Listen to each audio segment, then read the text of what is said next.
May 8th, 2025. Today, on the second day of the papal conclave, the cardinal electors, 133 members of the College of Cardinals who were under the age of 80 when Pope Francis died on April 21st, elected a new pope.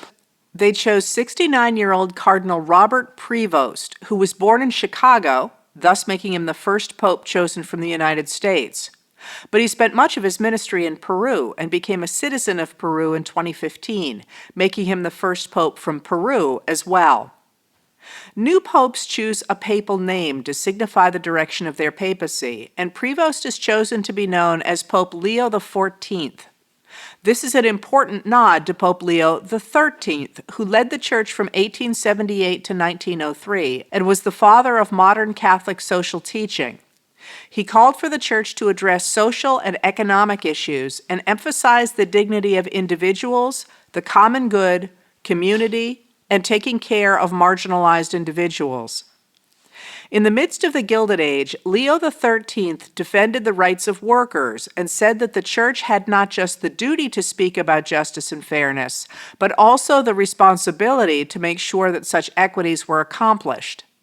In his famous 1891 encyclical Rerum Novarum, translated as Of New Things, Leo XIII rejected both socialism and unregulated capitalism and called for the state to protect the rights of individuals. Prevost's choice of the name Leo invokes the principles of both Leo XIII and his predecessor, Pope Francis.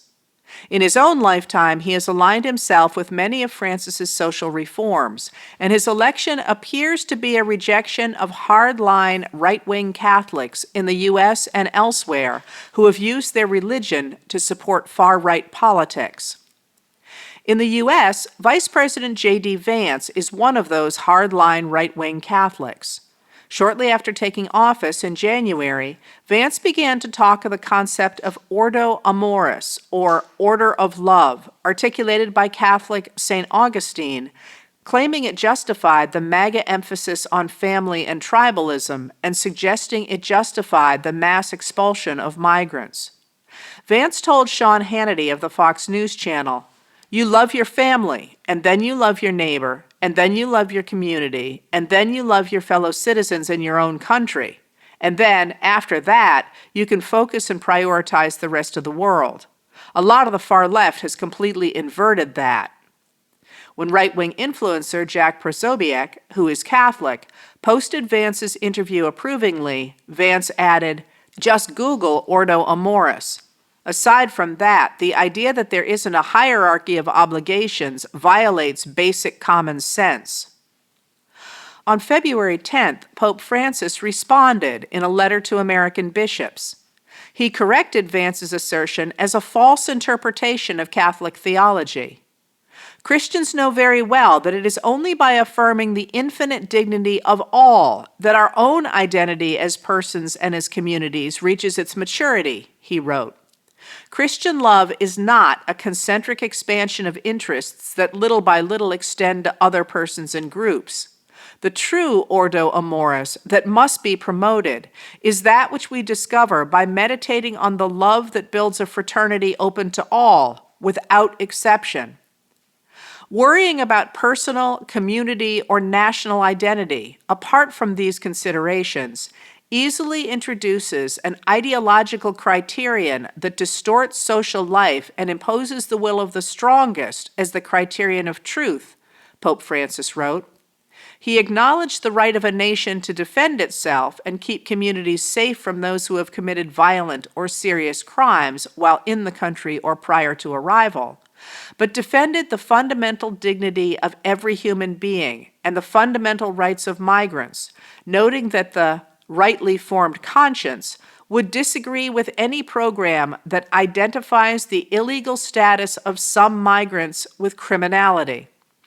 He continued, "I exhort all the faithful of the Catholic Church and all men and women of goodwill not to give in to narratives that discriminate against and cause unnecessary suffering to our migrant and refugee brothers and sisters." The next day, Trump's border czar, Tom Homan, who said he was a lifelong Catholic, told reporters at the White House, "I've got harsh words for the Pope.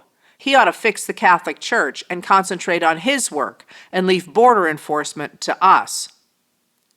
Cardinal Prevost was close to Pope Francis, and during this controversy, he posted on X after Vance's assertion, but before Pope Francis's answer, "J.D. Vance is wrong. Jesus doesn't ask us to rank our love for others." After the Pope published his letter, Prevost reposted it with the comment, "Pope Francis's letter, J.D. Vance's Ordo Amoris, and what the gospel asks of all of us on immigration." On April 14th, Prevost reposted, as Trump and Salvadoran President Nayib Bukele used Oval to laugh at Fed's illicit deportation of a U.S. resident, Kilmar Abrego Garcia. Once an undocumented Salvadoran himself, Bishop Evelio Menjivar asks, "Do you not see the suffering? Is your conscience not disturbed? How can you stay quiet?" The new Pope Leo XIV greeted the world today in Italian and Spanish as he thanked Pope Francis and the other cardinals and called for the church to be a missionary church, building bridges, dialogue, always open to receiving with open arms for everyone, open to all who need our charity, our presence, dialogue, love, especially to those who are suffering. As an American-born pope in the model of Pope Francis, Pope Leo XIV might be able to appeal to American far-right Catholics and bring them back into the fold. But today, MAGAs responded to the new pope with fury. Right-wing influencer Laura Loomer, who is close to Trump, called Pope Leo another Marxist puppet in the Vatican.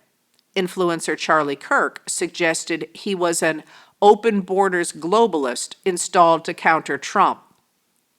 In the U.S., President Donald Trump, who said he would like to be pope and then posted a picture of himself dressed as a pope on May 2nd, prompting an angry backlash by those who thought it was disrespectful, posted on social media that the election of the first pope from the United States was a great honor for our country and that he looks forward to meeting him. "It will be a very meaningful moment," he added.